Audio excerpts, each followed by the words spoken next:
संसद की पंचायत का हमारा ये सफ़र आज आ गया है राजसमंद लोकसभा क्षेत्र में।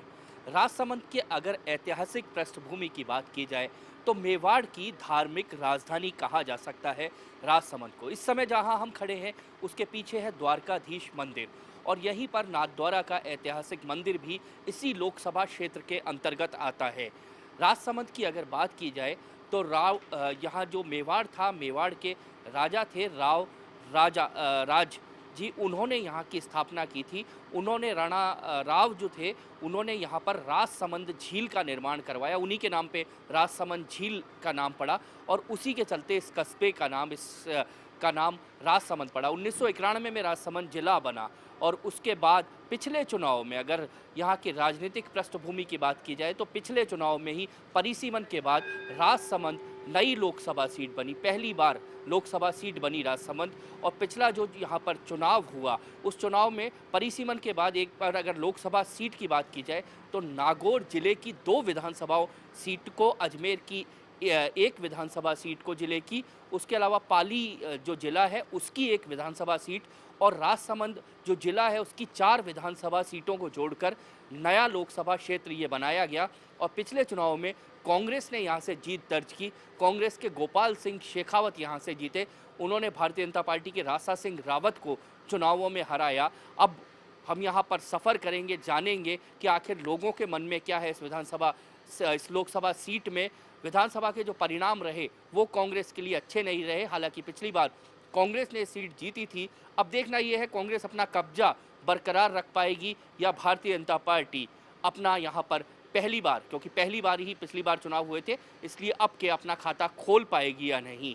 आइए चलते हैं राजसमंद के सफ़र पर।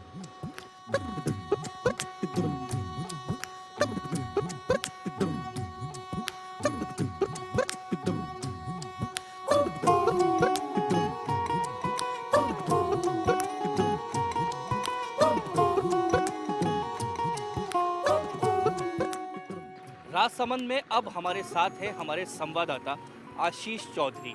आशीष से जानते हैं राजसमंद की राजनीतिक गणित जो है आखिर क्या कहती है। आशीष, पहली बार लोकसभा बनी पिछली बार राजसमंद, क्या पिछली बार कांग्रेस यहाँ से जीती, क्या बड़ा कारण रहा? फर्स्ट बार जो लोकसभा सीट बनी राजसमंद, उसके बाद यहाँ का मेन जो है राजपूत समीकरण रहता है। पिछला चुनाव जो यहाँ से बीजेपी हारी थी पिछला चुनाव, क्या उसके बाद एक तरह से कहा जाए बीजेपी ये चुनाव हारी, गोपाल सिंह जीते, गोपाल सिंह शेखावत की सक्रियता कैसी क्षेत्र में नजर आई?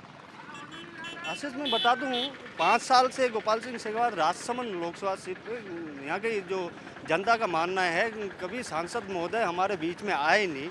हमने उनका अभी तक फेस नहीं देख पाया कि कोई विकास कार्य नहीं किया जाए। सबसे बड़ा मुद्दा है जो राजसमंद का ब्रॉडगेज को लेकर, ब्रॉडगेज का मुद्दा उठाया। उन्होंने कहा था ब्रॉडगेज लाऊंगा झील संरक्षण को लेकर, लेकिन ऐसा कोई विकास कार्य गोपाल सिंह शेखावत ने कराया। और जिस तरह से इस लोकसभा में नरेंद्र मोदी का जो फैक्टर काम कर रहा है उस हिसाब से, जैसे विधानसभा चुनाव देखे होंगे आपने, 40 सीटों पर बीजेपी ने अपना कब्जा जमाया है। इसी को लेकर लगता है इस बार लोकसभा चुनाव में बीजेपी का पल्ला भारी रहने अच्छा आशीष, दूसरी चीज़ और, अगर क्योंकि बड़ी लंबी लोकसभा क्षेत्र माना जाता है, लगभग 350 किलोमीटर का पूरा लोकसभा क्षेत्र माना जाता है, ऐसे में विविधताएं हैं, कुछ हिस्सा नागौर का इसमें आता है, कुछ अजमेर का इसमें आता है, तो बड़ा मुद्दा क्या चुनाव में इस बार आपको लग रहा है कि यहाँ होगा? बड़ा मुद्दा तो राजसमंद की बात करें तो बड़ा मुद्दा यहाँ पे ब्रॉडगेज है, जो तो भ्रष्टाचार है और महंगाई है, ये बड़ा मुद्दा मान सकते हैं। क्या ये मुद्दे राजसमंद में भी हावी हैं, लोग करते हैं इन बातों पे चर्चा? बिल्कुल बिल्कुल, इसी फैक्ट को लेकर यहाँ के जनता बात करती है। जिस तरह के भ्रष्टाचार है, महंगाई है, इसी चलते यहाँ की जनता चाहती है नई केंद्र में नई सरकार बने और जिससे हमारे को महंगाई और क्या यहाँ पर अब चुनाव का माहौल बनने लग गया, राजनीतिक लोग एक्टिव हो गए? बिल्कुल बिल्कुल, यहाँ पे जैसे ही आचार संहिता लागू हुआ उसके बाद अपनी अपनी पार्टियाँ, जैसे कांग्रेस हो, बीजेपी हो, अपने अपने मुद्दों को लेकर क्षेत्र में जगह जगह कार्यकर्ताओं से मिलने लग गए और आगे की रणनीति तय करने लग गए। अच्छा, दूसरी बात, इस बार क्या लगता है कि जीत का समीकरण जो होगा दोनों राजनीतिक दलों में, आखिर क्या समीकरण होगा, बड़ा समीकरण क्या होगा, कि हम ये कहें कि बड़ा फैक्टर क्या होगा? मैं आपको बता दूं, इस बार जो समीकरण रहेगा, नरेंद्र मोदी फैक्टर ज़्यादा काम कर रहा है। ग्रामीण भी नरेंद्र मोदी को ज़्यादा पसंद कर रहे हैं और बीजेपी को इस बार लगता है कि कांग्रेस नहीं चला सकती देश, और बीजेपी को आना चाहिए इस बार। चलिए, इनको जो लगता है, इनसे साथ हमने बातचीत की, हम लोगों से भी मिलेंगे, लोगों से जानेंगे आखिर उनके मन में क्या है, और फिर सीधे राजनेताओं को बुलाएंगे कि आखिर राजसमंद को जो मिलना चाहिए था क्यों नहीं मिल पाया। सफ़र जारी रहेगा।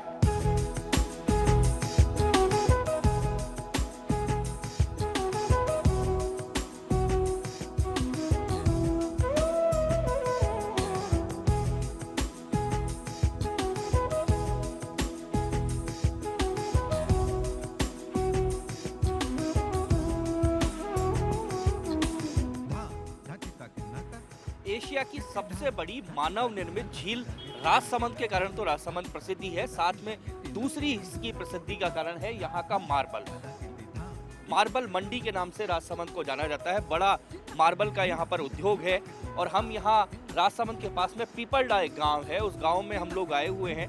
काफ़ी सारे लोग यहाँ पर इस गांव में हैं हमारे साथ, मार्बल के व्यवसाय से भी जुड़े हुए हैं और अन्य लोग भी हमारे साथ हैं। हम उनसे बातचीत करते हैं। सबसे पहले आपसे, क्या नाम है आपका? महेश पालीवाल। पालीवाल जी, अभी लग रहा है कि देश में चुनाव का माहौल बन गया। जी, माहौल चुनाव का चल रहा है। क्या माहौल है देश में? क्या चुनाव का जो माहौल लग रहा है, इसमें लग रहा है कि इस बार के चुनाव बहुत महत्वपूर्ण होंगे। इस बार बहुत महत्वपूर्ण है, मोदी जी की बहुत भूमिका है, बढ़ चढ़ कर चल रही है। तो राहुल गांधी भी तो सभाएं कर रहे हैं। इधर तो ज्यादा मोदी जी का ही चल रहा है। मोदी जी का ज़्यादा चल रहा है। अच्छा, आप को क्या आपका एमपी का नाम जानते हो आप? आपका सांसद कौन है? हाँ, सांसद यहाँ पे गोपाल सिंह ही हुआ है। अच्छा, गोपाल सिंह जी का कैसा रहा? पिछली बार आपने वोट दिया था उनको? वोट दिया था, पहले वोट दिया था। कैसा रहा उनका कामकाज? कैसा रहा? अभी तक तो कोई काम नहीं हुआ है। न उससे पहले भी कोई किरण महेश्वरी रही थी तो भी 1 इंच भी काम नहीं हुआ। राजसमंद में कोई आज दिन तक कोई किसी तरह की उपलब्धि नहीं, निरंजन नाथ आचार्य के बाद और मोहनलाल सुखड़िया के बाद। तो यानी आपको लगता है सुखाड़िया के बाद एक लंबा समय राजसमंद तो नया, पिछली बार ही लोकसभा बनी थी। क्या कैसा रहा गोपाल सिंह जी का कार्यकाल? बहुत ही बुरा रहा। कोई विकास के नाम पे कोई काम नहीं हुआ। कैसा विकास चाहते हो आप लोग?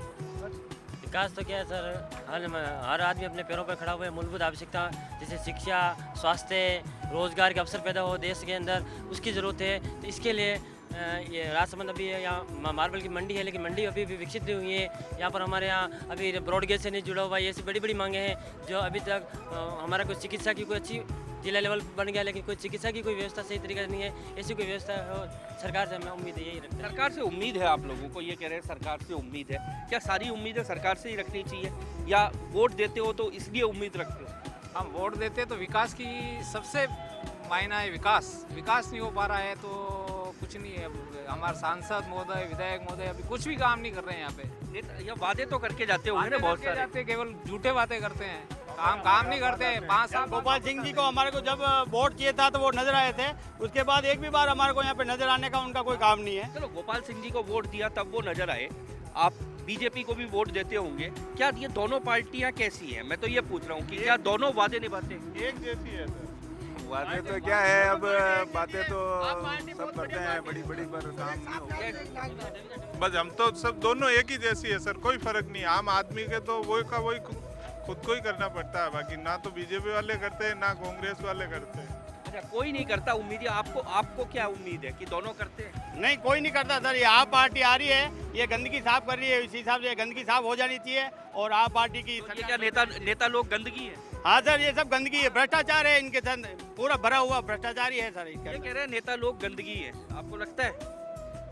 उसमें से मुन्ना तो बादल देता अभी को नहीं। वोट देते हो? वोट तो देते हैं सर, ये वोट देते हैं। एक और हमारे साथ खड़े हैं, इनसे पूछते हैं। बड़ा अच्छा चश्मा लगा के खड़े हैं आप तो। क्या नाम है आपका? भंवरलाल गुजर। भंवर जी, ये अभी जो कह रहे थे नए लड़के हैं, बिल्कुल युवा हैं, ये कह रहे हैं कि जितने नेता हैं हम तो दुखी हो चुके हैं उनसे। दुखी तो क्या सर, लेकिन कोई जो वादा करके जाते हैं वो काम नहीं करते हैं, इसीलिए लोग तो उब गए कि भाई नेता लोग जो भी वायदा चुनाव के समय वायदा करते हैं वो काम नहीं करते बाद में जीतने के बाद। तो फिर आप लोग उनसे हिसाब किताब नहीं पूछते क्या कभी ये मिलते हैं? कहाँ मिलते हैं साहब मिलता कौन है कोई। क्या कह रहे हैं? चुनाव जीतने के बाद सर कोई नजर नहीं आता। ओनली एक किरण महेश्वरी ऐसी है, हमारे विधायक है, वो पूरे दिन भर कहीं न कहीं नजर आती रहती है, घूमती रहती है, लोगों के दर्द सुनती रहती है, उसके अलावा कोई नजर नहीं आता है। ये कह रहे हैं आम आदमी पार्टी जैसी पार्टियों की जरूरत है, आपको लगता है? बिल्कुल सही है। क्यों? आम आदमी पार्टी भी तो वैसी है, दिल्ली में सरकार नहीं चला पाई। नहीं, मेरी बात सुनो, उसको मीडिया वालों ने गिराया, उसको मीडिया वालों ने जितना श्रेय दिया ना उसको गिराने का, उतना श्रेय किसी ने, अगर मीडिया वाले अगर उसको प्रोत्साहन करते ना तो डेफिनेट एक मनमोहन सिंह नीचे आ जाता है। क्या मीडिया वालों के गिराने से पार्टियां गिर जाती हैं? बिल्कुल गिर जाती है, उसके पीछे तो बढ़ गई। कोई भी चैनल ले लो आप, मीडिया वाले उसके पीछे बढ़े थे, बस उसका दरबार। अरे बेचारा उसने अच्छा किया, कम से कम एक अकेला आदमी, IIM टॉपर आदमी, कम से कम ये तो किया है कि क्या चीज़ होती है लोकपाल बिल। क्या होता है लोकपाल, क्या होता है भ्रष्टाचार, ये इनका कहना है कि लोगों को बताया तो सही। आपको लगता है? सर इस बार सचिन पायलट से थोड़ी उम्मीद है, राजस्थान में कोई नया चेहरा आया है इसलिए सचिन पायलट से आपको उम्मीद है सर। अच्छा, क्या उम्मीद है आपको? कुछ राजस्थान में नया करने की। सचिन पायलट से इनको उम्मीद है, आपको भी उम्मीद है? है। नहीं, सचिन पायलट से कोई उम्मीद नहीं, हमारे को तो हमारा आप पार्टी चाहिए। अच्छा, यहाँ कहीं भी राजस्थान या देश के किसी भी कोने में आप चुनावी चर्चा शुरू कीजिए, सीधे तौर पर संसद से लेके सड़क तक नज़ारा एक होता है, दो दल बढ़ जाते हैं और फिर पार्टियों की बहस शुरू हो जाती है। ये नज़ारा संसद में भी होता है, ये नज़ारा सड़क पे भी होता है, इस गांव में भी हुआ। यहाँ हमको नहीं चाहते हुए भी नरेंद्र मोदी समर्थक, राहुल गांधी समर्थक, सचिन पायलट समर्थक और अरविंद केजरीवाल समर्थक, ये सब हमको यहाँ मिल गए हैं। सफ़र जारी रहेगा, चलिए चलते हैं राजसमंद में। और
ब्रेक के बाद कार्यक्रम में एक बार फिर से आपका स्वागत है। संसद की पंचायत में आज हम हैं राजसमंद, और राजसमंद में चुनावी गर्मी पूरी तरह से छाने लगी है। हमारे साथ जो लोग मौजूद हैं मैं उनका परिचय बाद में कराऊंगा। पहले आपको इस माहौल की गर्मी को मैं दिखाना चाहता हूं।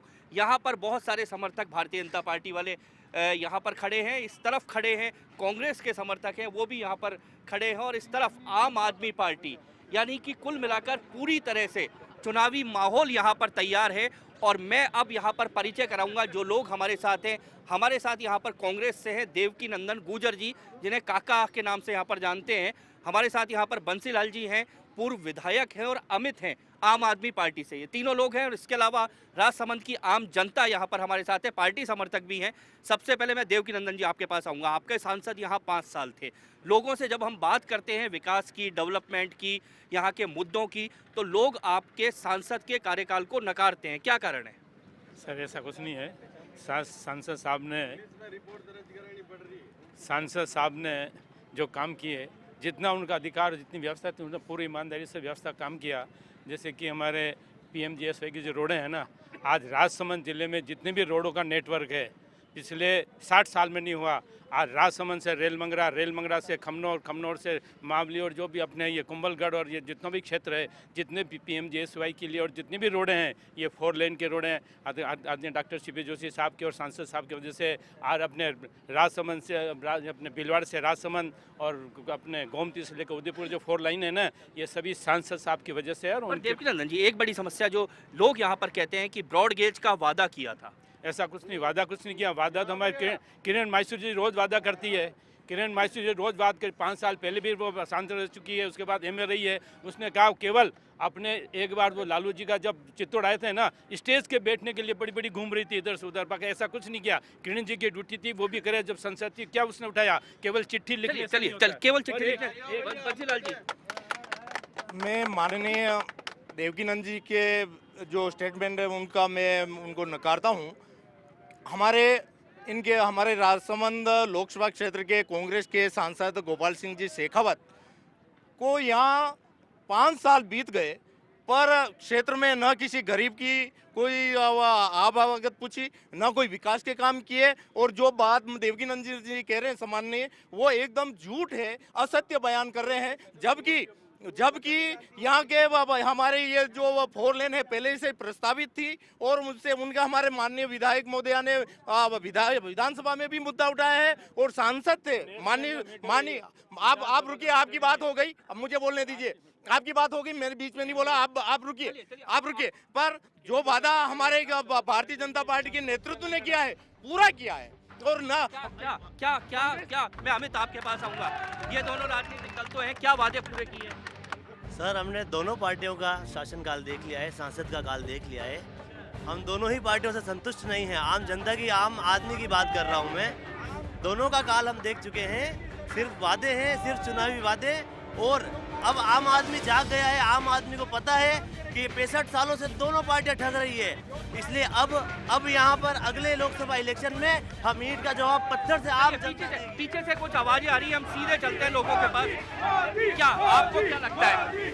सर, मोदी होंगे इस बार पीएम, और अरविंद केजरीवाल झूठ की राजनीति कर रहे हैं। यहाँ पर ये बीजेपी समर्थक लोग हैं। ये देवकीनंदन गुर्जर ने जो कहा था कि 60 सालों में जो विकास रोडों का नहीं हुआ, तो 60 साल में सरकारी कांग्रेस की थी, और जो 5 साल में जो रोडों का विकास हुआ 4 लेन लेगा माननीय अटल बिहारी वाजपेयी जी ने चालू करी। जो आपको रोकता हुआ पीछे से एक युवा है, वो कुछ कहना चाह रहे हैं।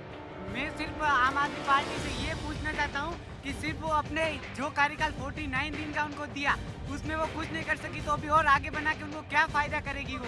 ये मैं इनके सवालों के साथ सीधे यहाँ आम आदमी पार्टी के कार्यकर्ता हैं, इनके पास आता हूँ। क्या आपको क्या लगता है, देश का सबसे बड़ा चुनावी मुद्दा क्या है? देश का सबसे बड़ा चुनावी मुद्दा है भ्रष्टाचार। जो भी दोनों पार्टी है, जो कांग्रेस और बीजेपी है, वो अपने कर्तव्यों का पालन नहीं कर रही हैं। वो अपना निजी स्वार्थ हित कर रही है। जो भी नेता हैं, जो भी पार्टी हैं, जनता का कोई आवाज़ नहीं सुन रही है, जनता की काम नहीं कर रही है। जनता की आवाज़ नहीं सुनी जाती। सर, मैं तो ये कहता हूँ कि सारी जनता कहती है मोदी की लहर। राजनाथ सिंह गाजियाबाद छोड़ के क्यों जा रहे हैं? पहले तो मैं ये जानना चाहता हूँ कि राजनाथ सिंह गाजियाबाद क्यों छोड़ रहे हैं? चलिए इन सवालों के साथ इधर आता हूँ सीधे देवकीनंदन जी। सवाल तो वो के वो बरकरार हैं। सरकारों पर सवाल हमेशा उठाए जाते हैं। सवाल लेकिन लोगों के हैं, सीधे सवाल है कि आखिर 10 साल आपका राज्य था यहाँ पर, देश में आपका रास्ता, मुद्दा भ्रष्टाचार भी है, मुद्दा विकास भी है, आखिर क्यों नहीं हुआ? लोग तो पूछेंगे। सर, ऐसी बात नहीं है। भ्रष्टाचार तो एक ये भारतीय जनता पार्टी की एक सोची साजिश है, उसमें ऐसा कुछ नहीं है। भ्रष्टाचार मैं पूछ रहा हूँ ना, भारतीय जनता पार्टी के वो अपने बेंगलोर के, अपने कर्नाटक के मुख्यमंत्री क्या आज आम जनता दुखी है, गरीब परेशान है, व्यापारी परेशान है, आम जनता। और चलिए आपको रोकता हुआ मैं सीधे चलता हूँ, एक बार इनके पास चलता हूँ, मैं आपके पास आता हूँ। सर, मैं बीजेपी वालों से एक प्रश्न पूछना चाहता हूँ कि अगर ये वास्तव में रिश्वत और ये ऐसी बातें नहीं करते हैं, तो येदियुरप्पा क्या है और ये चाय की राजनीति क्या है? मतलब रिश्वत दे के वोट लेना चाह रहे हैं। ये चाय के नाम पे बरगला के ये वोट लेना चाह रहे हैं। चलिए सवाल ये हिंदुस्तान सोने की चिड़िया कहलाता था और इस देश को कंगाल बना दिया कांग्रेस के लोगों ने। आपका भी 8 साल शासन रहा है। हमारे पर इन कांग्रेस के लोगों ने ज्यादा राज किया। आपका 8 साल शासन रहा है, देश बदलने की जिम्मेदारी आपकी भी थी। हाँ, हमने बदला है देश को। कई स्वर्णभर चतुर्भुज योजनाएं चलाई माननीय अटल बिहारी जी वाजपेयी ने, और सम्माननीय अटल बिहारी वाजपेयी जी ने सम्मानीय अटल बिहारी वाजपेयी जी ने नदियों को मिलाने के लिए नदियों को नदियों जोड़ने का क्या सरकार क्या एक दूसरे पे आरोप लगाते रहेंगे लोगों के विकास? मोदी जी राजस्थान का पानी ले चुके हैं। मोदी राजस्थान का पानी दे सबसे पहले गए। मोदी एक देश की चलो ये मोदी की बात करते हैं, राहुल की बात करते हैं, आप क्या कहोगे? हम आम आदमी की और आम बच्चों की बात कर रहे हैं, उनके भविष्य को लेकर हम चिंतित हैं। हम ना कि राहुल और मोदी के भविष्य को लेकर चिंतित नहीं, हम आम आदमी के भविष्य को लेकर चिंतित। और यहाँ चलिए आम आदमी के पास चलते हैं, हम पूछते हैं इनको क्या लगता है सबसे बड़ा मुद्दा, आपको क्या लगता है? क्या लगता ये है? संतुष्ट नहीं है, कोई भी संतुष्ट नहीं है। क्या संतुष्ट नहीं है इसलिए आप लोग खड़े हुए? भ्रष्टाचार के मुद्दे पे न तो कांग्रेस को बोलने का अधिकार है न बीजेपी को। आप आदमी जो करेगी कुछ सोच समझ के करेगी। आप आदमी के बराबर न तो कांग्रेस है न बीजेपी है। चलिए सीधा इनके पास आते हैं, इधर चलते हैं, वो कुछ कहना चाह रहे हैं। आप बोलिए आप। इनके सांसद महोदय से मैं निवेदन करना चाहता हूं कि हमारे राजसमंद में जो रेलवे स्टेशन की लाइन थी उसको फ्लैग स्टेशन बना दिया। और जब मैंने उनको निवेदन किया कि सांसद महोदय यहाँ से हमारी रेलवे जिला मुख्यालय की रेलवे लाइन को हटाई जा रही है, उन्होंने फ्लैग स्टेशन बनाया, उन्होंने कोई मदद नहीं की। और राजसमंद में उन्होंने 5 साल में सांसद यहाँ 5 दिन भी नहीं आए राजसमंद में। लोगों का सवाल है। मैं कहता हूँ साहब, आ रहा हूँ आपके पास। मैं कहता हूँ साहब, किरण लोगों का कहना है कि 5 साल में सांसद 5 दिन भी राजसमंद नहीं आए। ऐसा है, सांसद हर जगह गए। ऐसी कोई पंचायत नहीं है, हर पंचायत में हर गांव ढाने गई है जहाँ सांसद ने पैसे दिए। और मैं प्रश्न पूछता हूँ इनके भारतीय जनता पार्टी के नेताओं से, अगर किरण महेश्वरी यहाँ की एमएलए थी तो सांसद का चुनाव लड़ने अगर राजसमंद को चाहती तो सांसद का चुनाव अजमेर क्यों गई? वहाँ से हारने के बाद यहाँ चाहिए। मैं ये कहना चाहता हूँ, सम्मान हमारे ये माननीय देवकी नंदन जी कह रहे हैं कि राजसमंद से अब जब ये हमारे किरण जी महेश्वरी का ये हमारी पार्टी का विषय है। और अरे कोई नहीं पकड़ी, आपकी कथनी और करनी में बहुत फर्क है। आपकी कथनी और करनी में बहुत। चलिए इनसे पूछते हैं, एक महिला हमारे साथ आई है, इनसे पूछते हैं आपको क्या लगता है, आपको क्या लगता है देश का सबसे बड़ा मुद्दा क्या है? मैं आपके पास आता हूं। आपको क्या लगता है? अरे देश का विकास, कांग्रेस ने इतने सालों से राज कर रही है, देश में क्या विकास किया है? आज हमारे जो पर्यटन क्षेत्र में है, उनके पर्यटन क्षेत्र में भी कुछ विकास नहीं हुआ। आज हमारी जो चलिए इसके बाद मैं इधर आता हूँ। मैं सर ये पूछना चाहता हूँ बीजेपी वालों से कि 3 महीने में इनकी सरकार ने 3 महीने में एक भी काम किया हो तो बताइए। गहलोत साहब इतनी योजना लेके आए, 3 महीने में एक योजना लाया तो चलिए ये सवाल आपसे भी है। ये कहते हैं 60 दिन की कार्य योजना बनाई है, और आखिर उस 60 दिन में भी क्या काम हो गया यहाँ पर? 60 दिन में हमारे अच्छे काम किए, योजना काम बताइए। काम कह रहा हूँ ना, कई तरह की योजना चली है। आप तो 60 साल का हिसाब पूछो। माननीय आशीष जी 1 मिनट, हमारे 60 दिन की योजना का हिसाब मत पूछो, 60 साल का हिसाब पूछो। 60 साल का इनसे तो हम 60 साल का हिसाब पूछो। आप तो 60 साल का हिसाब पूछो। आज देश में जो भी विकास है ना, ये कांग्रेस की वजह से थे। जब देश आजाद हुआ था तो हिंदुस्तान जब आजाद हुआ था तो इस देश को लुटेरों और सपेरों का देश कहा जाता था। आज जो भी विकास हुआ कांग्रेस की मेहरबानी। आपको नहीं लगता लुटेरे और सपेरे ये जो शब्द है ये तो आज भी कायम है? ऐसा कुछ नहीं है ना, वो छद्म रूप से कभी ये भारतीय जनता आप दोनों लड़े। मैं इनके पास आता हूं। भारतीय जनता पार्टी के आदमी ये सर जो भी ये हल्ला गुल्ला कर रहे हैं, ये एक्चुअल जो मुद्दा है ना, भ्रष्टाचार पे इनके मोदी जी क्या बोलते हैं, अंबानी वाले मुद्दे पे मोदी जी क्या बोलते हैं, और इनके लिए मैं बोल रहा हूँ, राहुल जी अब जनसभाएं कर रहे हैं, हर चीज कर रहे हैं, ये क्या बोलते हैं भ्रष्टाचार के लिए? राहुल गांधी के पिता राजीव गांधी ने एक मोबाइल क्रांति लाई है इस देश में। आज आम आदमी मोबाइल क्रांति लाने। राहुल गांधी का कोई क्रेज नहीं है, राहुल गांधी का युवाओं में कोई क्रेज नहीं है। राहुल गांधी क्या 10 साल से सो रहा था, अभी याद आया सब कुछ उसको। लोग ये कहते हैं कि आप दोनों दल मुद्दों को तब भुलाते हैं जब चुनाव आने वाले होते हैं। नहीं, हम तो सतत प्रक्रिया है हमारी। हम देश के मुद्दों को हम हमारी कार्यविधि में लेके हम कार्यरत रहते हैं और इन समस्याओं का समाधान करते हैं। इस देश की सिर्फ भाषण देना समस्याओं का? इस देश की धड़कन नरेंद्र भाई मोदी इस देश में अवतरित होकर आ रहे हैं इन्होंने राम के जन्मभूमि राम को भी माना, राम को छोड़ दिए। और मोदी का कुछ नहीं है। मोदी तो खाली एक व्यवस्था की विकास के नाम पे सबसे बड़ा इस देश का सवाल सही है कि आप पुराने मुद्दे भूल चुके हैं। आप सिर्फ चुनाव, हम उन मुद्दों पर कायम हैं। आप फिर खुलकर मोदी क्यों नहीं कहते मंदिर के मोदी कहते हैं और राम को तो कांग्रेस ने काल्पनिक बता दिया और राम को एक काल्पनिक व्यवस्था बता दी। आप उन मुद्दों को भूल क्यों गए? क्यों नहीं भूले हम? अभी हमारी कार्यविधि में है, हम नहीं भूले। सर ये दोनों राहुल और मोदी की राजनीति कर रहे हैं और आम आदमी को इसीलिए आना पड़ा इस पार्टी को कि दोनों पार्टियां भ्रष्ट है। दोनों भ्रष्ट है, इनका माना। अब मैं आपसे सीधे पूछूंगा, राजसमंद सीट को लेकर आपका दावा क्या है? राजसमंद सीट को हम लाखों वोटों से जीतेंगे और जिस प्रकार कांग्रेस ने इस राजसमंद सीट को बर्बाद किया है, हम इसको भारतीय जनता पार्टी के नेतृत्व में हिंदुस्तान के तख्त पर नरेंद्र भाई मोदी को प्रधानमंत्री के रूप में। चलिए, आपका दावा क्या है? आपका दावा क्या है?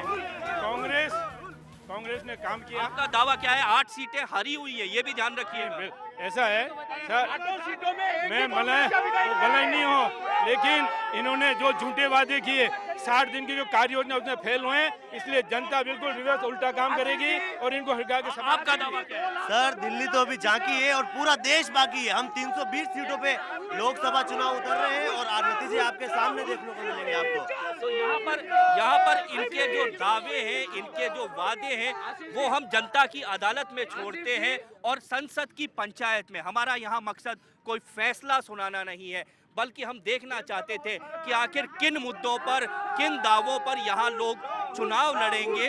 और यहाँ पर संसद की पंचायत में राजसमंद से आज इतना ही। कल मिलेंगे आपके संसदीय क्षेत्र में।